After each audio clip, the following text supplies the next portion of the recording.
Intinya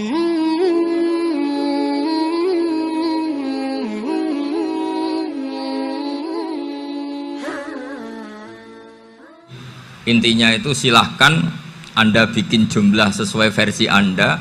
Yang penting Anda jangan kampanye kalau itu perintah Kanjeng Nabi Muhammad SAW. Karena kalau kamu atasnamakan Nabi kemudian jumlahnya sampai 800 berapa? 800 juta, berarti Nabi mengajarkan masyakoh pada umatnya. Jadi cukup yang riwayat itu di sini hanya 100 sama 1000. Jadi kalau jumlah tadi untuk 7 apa? Turunan. Jadi kamu harus ditutup dengan doa, ya Allah, semua itu bukan untuk saya tapi untuk 7 turunan. Tolong catat ya Allah. Karena itu. Jadi artinya gini loh ya, orang Indonesia yang sering mempraktekkan Ataqosomadiyah itu bukan tanpa dalil. Ternyata dalam mazhab Maliki, saya masih ingat ketika mbah saya kandung, bapaknya bapak, asmane Mbah Nur Syam, itu wasiatnya minta dibacakan 4.000. Yang baca pas itu ya bapak sama anak-anaknya. Dan kemudian alhamdulillah zaman akhir itu mulai agak ngawur. Kalau ada acara itu wong liya kon maca anake mlebu metu gak melok maca. Itu keliru, saya jamin itu keliru. Saya sering kalau mimpin di rumah, kalau yasinan di tonggo-tonggo kok anaknya gak maca, saya keluar. Bapakmu wong liya kon maca, kata saya gitu. Jadi itu menurut saya itu yang jelas. Saya sampai ngisi begini, yang ada riwayatnya itu idza mata ibnu adam in qata amaluhu illa min salasin shadaqatin jariyah au ilmin yuntafa'u bi aw waladin sholihin yatullah. Itu tidak ada di hadis au kiyayin sholihin yatullah, kata. Yang ada itu awaladin apa? Sholihin. Jadi anaknya harus ikut, kalau tidak usah, kata. Akhirnya anaknya udah tinggi Gus nggih. Akhirnya tak kei jagung paling akeh, kula mendet sithik. Wong aku ora anake kok. Kadang-kadang enggak, orang lain baca buahnya, anaknya mau melebu metu mau enggak no tamu mbek rokokan. Itu harus ditobatkan itu. Keliru itu. Karena nasnya bukan auqiyayin sholihin tapi awaladin sholihin. Ini bukan provokator, ini memang ya seperti itu. Barokahnya baca ini, dialog-dialog orang pilihan ini akan tersibak.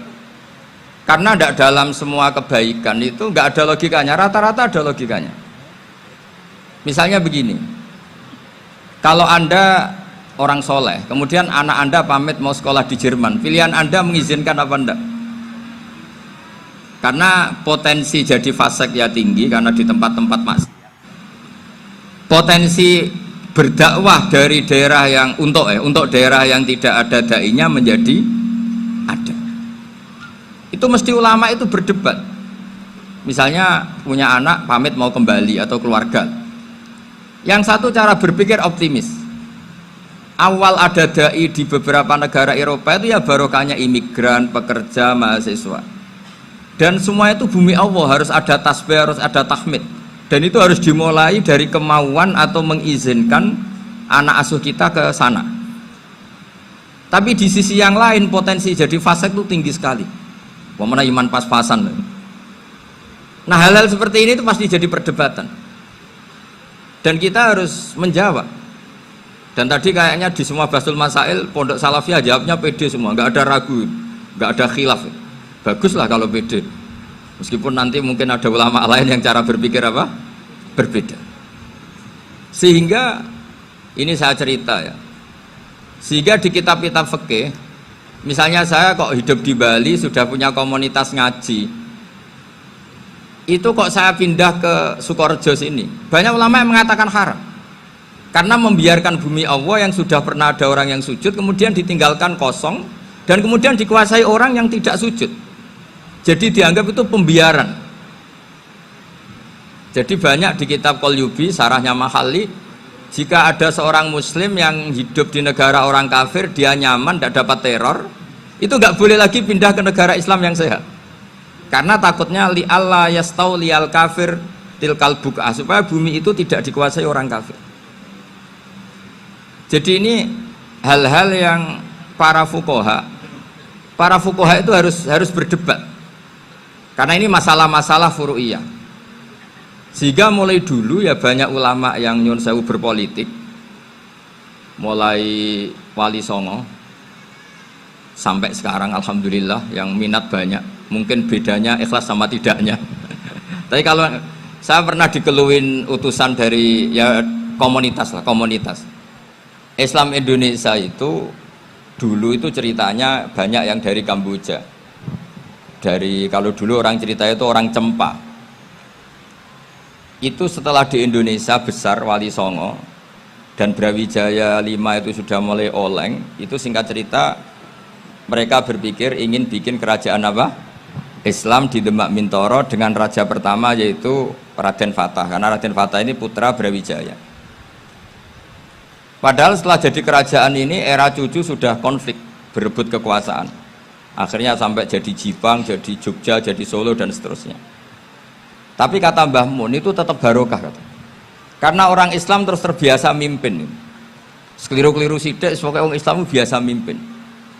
Sehingga zaman Mbah Hashim ya sudah mimpin Masumi, zaman Ki As'ad pengaruhnya besar, sampai sekarang Kiai-Kiai pengaruhnya besar. Nah barokahnya Kiai-Kiai pengaruh besar ini sampai moral jadi ukuran. Misalnya sekarang ada calon bupati kok nggak sholat, itu pasti kalah. Jadi sholat itu jadi tolok ukur untuk calon apa? Bupati. Meskipun mungkin punya efek pura-pura sholat, tapi nggak apa-apa lah, sementing moral ini jadi ukuran. Sementara yang di Thailand, di Patani, itu karena dulu pelajarannya tasawuf itu orang nggak ambisi mimpin dunia, tahu-tahu dipimpin, dan akhirnya nyuwun sewu ya saage Islam-Islam yang dulu terlalu tasawuf karena nggak punya pengalaman memimpin, akhirnya lazimnya konsekuensinya hanya dipimpin. Tapi Islam Indonesia beda, karena kulino mimpin itu akhirnya dari orang Islam biasa menjadi Islam yang sholat sampai Islam yang bisa ngaji itu bisa mimpin negara. Tentu yang paling populer dimulai Gus Dur. Jadi ini sesuatu yang barokahnya istihad para kiai, sementing Islam kulino mimpin. Sehingga di Indonesia itu barokahnya itu, kebaikan itu jadi tolok ukur. Ada orang kok terkenal koruptor atau terkenal nyuwun sewu selingkuh atau terkenal apa itu pasti tidak jadi. Karena moral itu menjadi tolok ukur. Dan itu adalah politik para kiai. Jadi ini saya cerita, dan itu negara juga akhirnya untung karena seleksi agama sama negara itu sama-sama kiai ya bilang negara harus dipimpin orang soleh, negara juga bilang seperti itu. Nah, ketokohan-ketokohan para beliau-beliau ini yang maulah bekerja sama dengan Umarok. Kita tahu dulu Pak Harto ya rawuh ke sini ketika Muktamar 84, rawuh ke Ki As'ad, ketika mau kembali ke Khittah juga dirembuk oleh ulama dan Umarok. Dan akhirnya ini menjadi negara yang alhamdulillah semoga selalu menuju baldatun thayyibatu wa rabbun ghafur. Nah, kemudian di sini saya tabarruk dengan Said Muhammad, gurunya Kiai Haji Azaim. Saya mau cerita tentang amaliyah tadi. Saya sebetulnya nggak niat bacakan bab itu, gara-gara ada khataman jumlahnya banyak saya jadi pusing. Ini panitianya tanya, khatam betul apa enggak? Iya Gus, khatam betul. Tapi kayaknya saya tidak yakin itu. Karena saya ini kan dari pondok tahfidz itu. Biasanya anak khataman itu ya rada bodoni itu. Wis diwaca buanter sing nyemak mau ndelok pojoke tok. Mergo kebanteren. Nah, akhirnya lafat-lafat yang di tengah itu enggak di apa? Baca. Tapi ya semoga dimaafkan Allah lah. Yang jelas itu enggak. Tapi saya mau cerita ya. Jadi cara berpikir Said Muhammad ini nanti juga saya teruskan di Ma'had Ali. Ini saya baca ya. Di antara yang diyakini madhab Malikiyah, ini saya baca saja teksnya. Jadi ada riwayat namanya, kalau Said Muhammad bahasakan itu Ataqoh Somadiyah. Kalau di Indonesia kadang orang bilang Al-Ataqoh Al-Kubro, yaitu dengan membaca surat Ikhlas. Di sini jumlahnya hanya 100 kali, kila 1000 kali. Tadi berapa semua? 700 juta ini sudah susuk banyak ini. Di sini hanya 40, riwayat lagi 100, 1000. Terus sampean tadi berapa? 800 juta. Wah, ini sudah susuk ini. Itu anak cucu sampean pasti masuk surga itu kalau gitu. Ini saya baca, ini kitabnya Said Muhammad ini. Suratul Ikhlasi wal Itqu minan nar. Akhrajat Tabrani fil Kabir an Fairuz ad-Dailami wa Ibnu Uftin Najasi. Waqad khadaman Nabiyya sallallahu alaihi wasallam. Orang ini jadi khadimnya Nabi. Qala Rasulullah sallallahu alaihi wasallam, "Man qara'a qul huwallahu ahad mi'ata marratin fi shalat ghairiha kataballahu lahu bara'atan minan nar." Ini hanya berapa ini? Mi'ata marrah. Berarti kalau satu orang itu cukup 100. Tadi sudah untuk 7 turunan tadi untuk orang berapa? Ya, untuk 7 turunan cukup ya? Cukup. Untuk 7 turunan ya, sudah susuk ini, sudah susuk ini. Aduh, ribet ini. Nah ini tak cari pembenarannya, ini supaya keren. Ini di halaman 188 Abwabul Farad. Warwa Ibrahim bin Muhammad al-Khiyari fi fawaitihi an Khudzaifa marfu'an. Man qara'a qul huwallahu ahad alfa marratin faqad ishtara nafsahu minallah.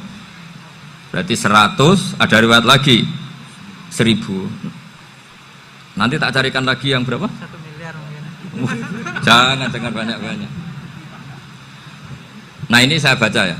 Wa hadzal adatu huwa al-ma'rufu bi ataqatis somadiyah. Wa qad nassa jama'atun mutaakhiril malikiyah ala istihbabi ataqatis somadiyah wa haddu ala qiraatiha wa istimaliha.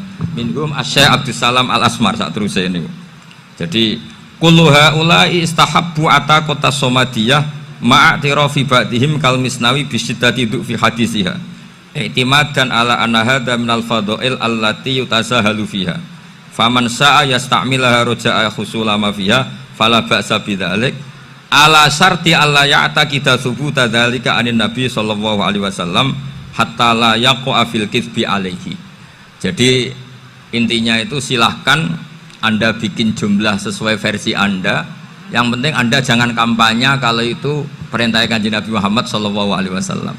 Karena kalau kamu atasnamakan Nabi kemudian jumlahnya sampai 800 berapa? 800 juta, berarti Nabi mengajarkan masyaqqah pada umatnya.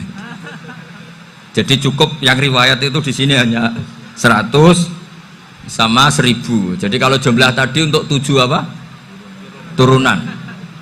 Jadi kamu harus ditutup dengan doa, ya Allah, semua itu bukan untuk saya tapi untuk 7 turunan, tolong catat ya Allah. Karena itu.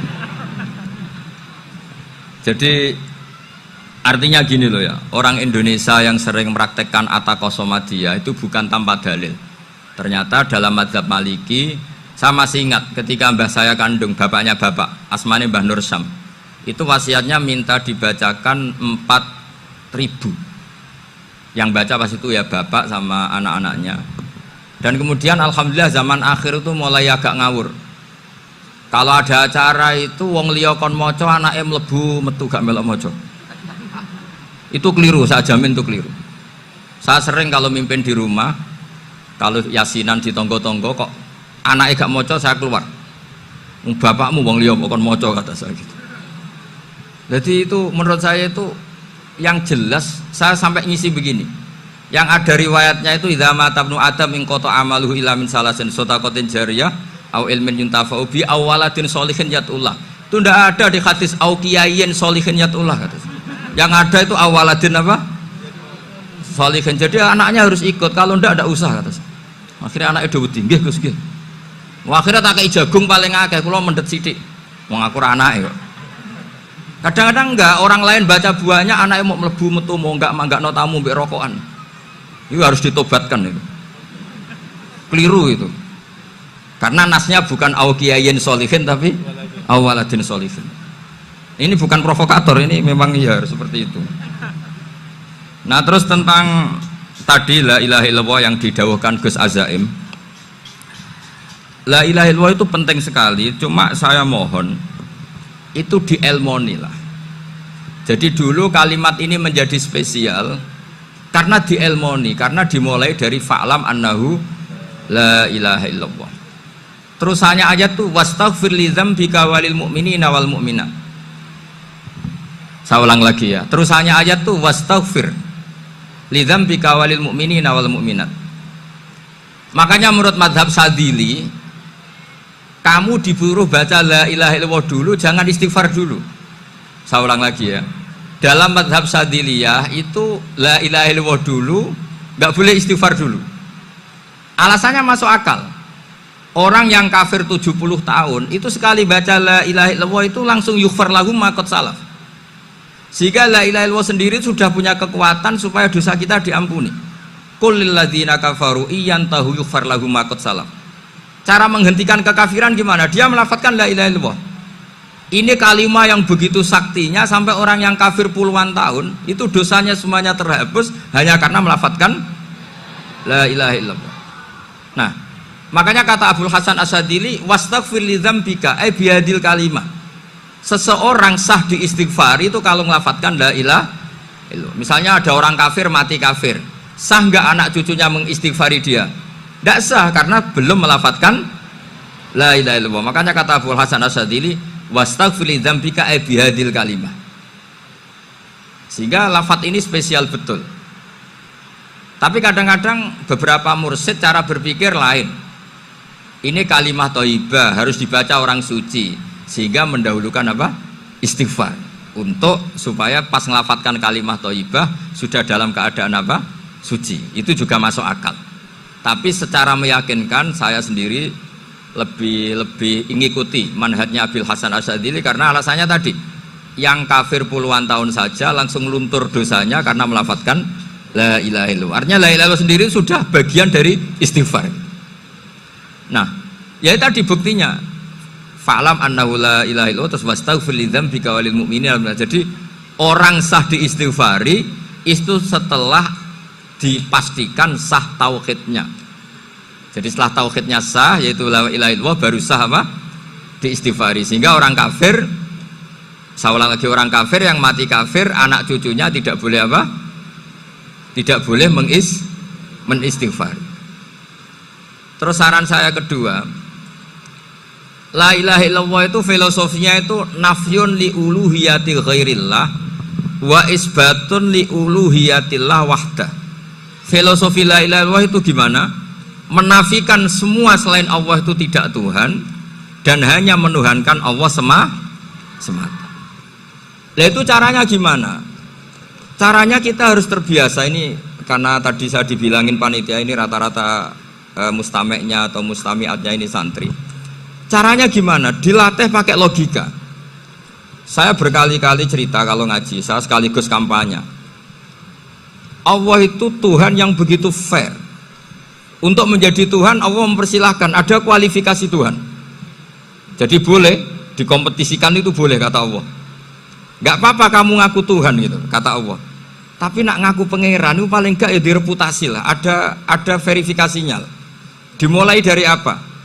Ya kalau jadi Tuhan itu setidaknya bikin langit bumi lah. Aturannya gitu. Jadi kalau daftar bupati ya daftarlah ke KPU. Masa tahu-tahu jadi apa? Tuhan kemudian tidak punya prestasi bikin langit bumi.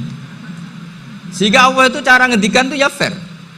Qul ara'aitum ma tad'una min dunillah aruni madza khalaqu minal ardi am lahum syirkun fis samawat. Coba yang kamu tuhankan selain saya, prestasinya apa kan? Ketika saya bikin bumi itu apa ikut bikin?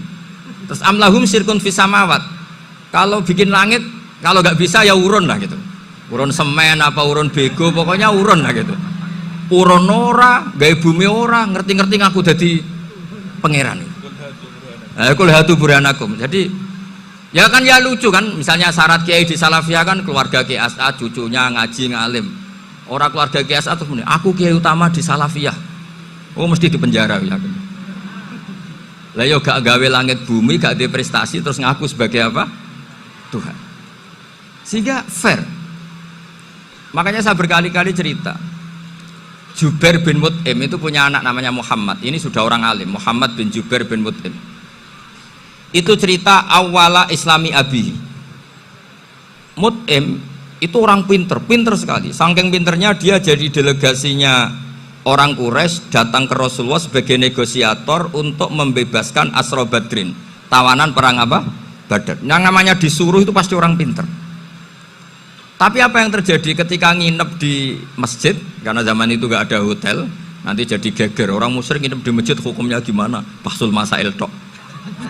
Zaman itu mau tidak mau. Kalau sekarang kan ada hotel, kiai juga punya wisma. Apa yang terjadi? Orang ini cerdas sekali. Dan delalah Nabi pas sholat maghrib itu baca watur wa kitabim mastur sampai Am khalaqus samawati wal ard.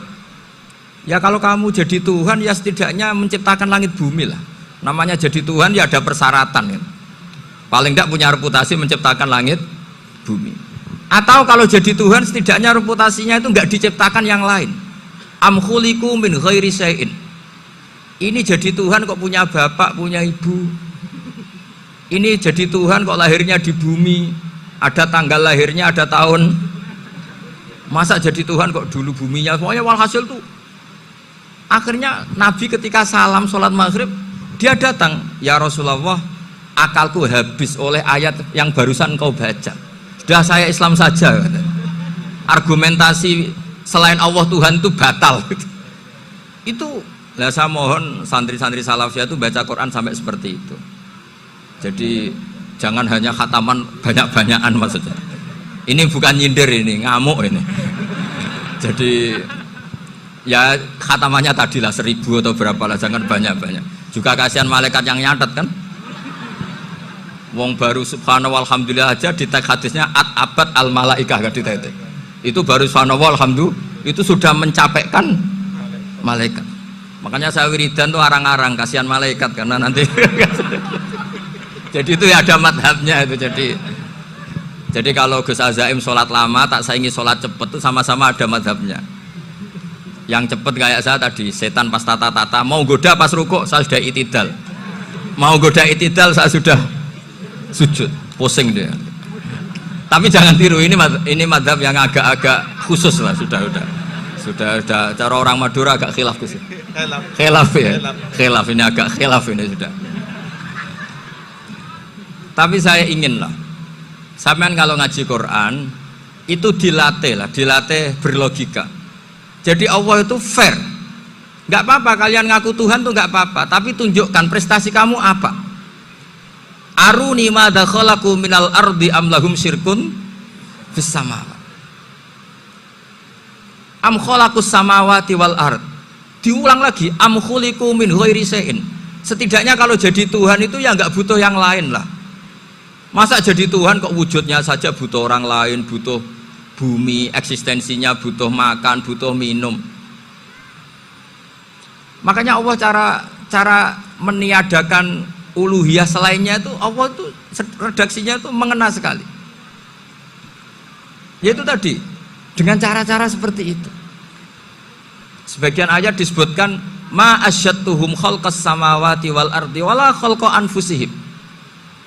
Wong Tuhan kok nggak punya reputasi bikin langit, bikin bumi, bahkan untuk menciptakan dirinya sendiri saja nggak bisa. Ya sudahlah, kamu nggak usah ngaku Tuhan, nggak level kata-kata tahu gitu. Akhirnya terus ditemukan Tuhan yang sejati, yaitu wal awwalu wal akhiru wal zahiru wal batin. Itu yang mut'im ini tadi termasuk orang yang sangat cerdas sekali. Padahal itu bacanya bukan pas basul masail, enggak. Nabi pas sholat maghrib. Juga bukan pas ceramah, enggak. Tapi itu didengarkan. Makanya termasuk ini spesial untuk hormat saya kepada Ki As'ad. Makanya saya ini kalau mentasjek santri-santri ini agak sensitif, tapi sudah saya tidak perlu takut fitnah. Saya termasuk kenapa saya ingin jadi ahli tafsir, tentu yang membentuk itu Mbah Maimun dan bapak saya. Bapak saya itu hafal Quran kayak hafal Fatihah, saking senengnya Quran itu. Mungkin bisa kamu saingi itu. Itu adalah orang kafir itu bisa paham Quran. Itu sangat menyinggung saya. Orang kafir itu bisa paham Quran. Ketika Umar Islam itu karena mendengar apa coba? Mendengar apa? Quran. Dan itu masih kafir apa sudah Islam? Masih kafir karena kalimat-kalimat yang di Quran itu begitu jelas wal kitabil mubin sehingga didengarkan orang kafir pun tuh ngefek. Makanya ketika Umar datang ke saudari putrinya kemudian dengar Toha ma anzalna alaikal Qur'an apa litasqa, itu dia terus iman. Begitu juga Mut'im. Itu ketika dengar Nabi baca surat At-Tur ya langsung iman. Makanya kata Ibnu Jarir At-Tabari, kamu jangan pernah bilang gini, syaratnya paham Quran itu harus alim, harus gini. Lah nanti berarti orang kafir punya alasan di depan Allah, ya Allah, engkau ngandani kami dengan Quran yang nggak bisa difahami kecuali alim dulu. Lah saya alim gimana? Nggak pernah mondok. Mondok gimana? Saya kafir. Jadi artinya gini loh, kata Ibnu Jarir At-Tabari, Allah tidak mungkin mengatakan gini, ifhamil Quran bima la fahmalaka. Quran itu harus kamu fahami. Sementara orang kafir karena lafadznya Quran khusus nggak bisa memahami. Makanya Quran itu dibaca. Itu banyak orang kafir yang menjadi muslim karena mendengar apa? Al-Quran. Padahal kafir. Nah, termasuk tadi Muhammad bin Jubair bin Mut'im ini itu menjadi Islam ya karena mendengar Quran. Padahal dia saat itu masih apa? Kafir. Karena tadi logika misalnya nggak paham secara lafadz Arab. Sekarang misalnya nyuwun sewu ada orang ateis. Saya pernah didatangi seorang ateis yang nggak percaya Tuhan. Saya mau Islam Pak Ba, asal Anda bisa menjelaskan Tuhan itu siapa. Coba Quran dibaca secara makna, tidak secara lafadz tapi secara makna. Begini misalnya, ada orang ateis datang ke saya, Pak Ba, saya mau Islam, asal Anda bisa menjelaskan Tuhan itu siapa. Terus saya tanya, ini ngajak goblok-goblokan apa pinter-pinteran, kata saya. Terus dia jawab, ngajak pinter-pinteran Pak, saya ini doktor katanya. Maksudnya di akademiknya dia doktor, mungkin jurusan matematika atau apa, tapi di ketuhanannya jeblok. Terus tak tanya, kalau ini ada kertas, kamu suka ada rumusnya apa suka ada? Ya suka ada rumusnya. Kenapa ada kertas? Ya karena ada yang bikin. Nah kira-kira berstatus membikin atau membuat itu sesuatunya maujud apa enggak? Ya pasti maujud lah, pasti ada. Ya sudah, anggap Tuhan itu adalah sebab dari semua yang ada. Masa alam yang seperti ini, langit dan bumi ini maujudat, kemudian kamu katakan kholaqohal adam, bahwa alam raya yang maujud ini diciptakan oleh ketiadaan. Ya juga, berarti Tuhan itu ya? Ya itu yang namanya Tuhan. Lah mulai dulu kiai-kiai ngomong gitu kan saya Islam katanya. Jadi kiai-kiai itu kadang-kadang kalau dakwah pokoknya KBU digawe Tuhan. Beda dengan dakwanya orang-orang mantek. Orang-orang mantek itu kan nggak pernah nyebut Allah. Ini alam khawadis, labudamin muhdis. Meskipun mereka, nah muhdis ini menurut Islam namanya Allah. Tapi sebetulnya kan nggak langsung bilang Allah. Jadi tak kasih tahu, alam raya ini maujud nggak? Ya maujud Pak. Bisa nggak sesuatu yang nggak ada menjadi faktor wujudnya yang ada? Ya nggak bisa, namanya nggak ada itu nggak bisa jadi faktor. Nah itu hebatnya ulama-ulama kita. Ketika mengenalkan Allah itu siapa? Zat yang wajibil wujud. Jadi kita ini kalah pinter be ulama-ulama dulu. Ya alhamdulillah kalahnya sama ulama dulu. Kalau kalah sama ulama sekarang isen lah. Jadi ulama dulu sudah pinter. Pasti pertanyaan dasar manusia, hadil maujudat tuh man khalaqaha, siapa yang menciptakan? Kalau kamu langsung jawab Allah atau Tuhan, mereka pasti tidak nerima. Ya jawab saja, hadil maujudat mesti khalaqaha maujudun. Nah berhubung maujud ini berstatus pencipta, harus super. Nah super ini oleh ulama disebut wajibul wujud atau musabbibul asbab, yang oleh Islam dinamai Allah. Tapi kita langsung ngomong Allah, ya mesti aja bingungkan kan bagi yang bingung maksudnya.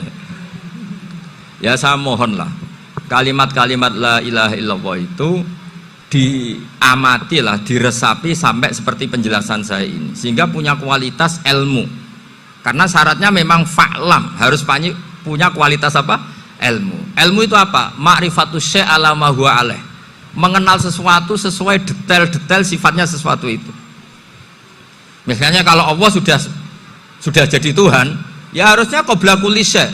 Masa Tuhan sama yang dituhani wujudnya dulu yang dituhani? Ditemukanlah sifat awal atau qadim. Makanya benar Gus Azaim tadi, kalau sudah bertauhid harus hafal akidah berapa khamsin. Dimulai apa? Wujud. Kenapa harus dikatakan wujud? Karena alam raya ini kadung maujudat. Hadhil alam maujudun. Masa maujudun khalaqahul adam? Masa maujudat khalaqahul adam? Nah itu yang disebut am khuliqu min ghairi syai'in am humul khaliqun. Jadi saya mohon semohon-mohonnya, cobalah tradisi-tradisi lihat baru ayat ini dihidupkan lagi, sehingga kita baca Quran itu sekaligus menjadi orang yang sangat argumentatif. Karena Quran adalah qul falillahil hujjatul balighah. Dilatih, jangan bosan dilatih. Makanya kalau saya baca ayat-ayat seperti itu, cek fair Allah itu. Fair betul. Nggak apa-apa saya punya pesaing kata Allah, tapi yang imbang dong. Pas aku gawe langit ya bantulah, atau ada langit tandingan lah kira-kira gitu. Kalau saya bikin bumi ya ada bumi. Nah misalnya sekarang orang Cina bikin matahari, materinya dari mana coba? Dari yang sudah ada sekarang kan? Tetap saja agak ikut bikin kan? Tapi kalau Allah bikin langit bumi minal adam minal wujud. Kalau mereka paling rekayasa yang sudah wujud di otak-atik. Nah harus sampai seperti itu. Sampai kata Gus Azim kul hatu apa? Burhanakum dan. Jadi ini cara-cara kita untuk menguatkan iman. Aruni madza khalaqu minal ardi am lahum syirkun fis samawati. Terus kata Allah, itu nih bi kitab min qabli hadza au atharatin min ilmin. Kalau kamu nggak setuju teori ini kata Allah, cari kitab suci versi Anda. Aturan jadi Tuhan itu apa coba? Ya tetap saja semua kitab suci akan mengatakan di mana-mana Tuhan itu pencipta langit dan bumi. Jangan yang lahir di bumi jadi Tuhan. Jangan Lata Uzza jadi Tuhan. Jangan karena sakti jadi Tuhan. Nah ini di sini pentingnya ilmu balaghah, ilmu mantek yang alhamdulillah di pondok-pondok kita masih diajari. Makanya kata mantek sebetulnya ilmu akal hanya menemukan hadil maujudat khalaqaha maujudun. Nah yang wujud ini siapa? Ya wajibul wujud.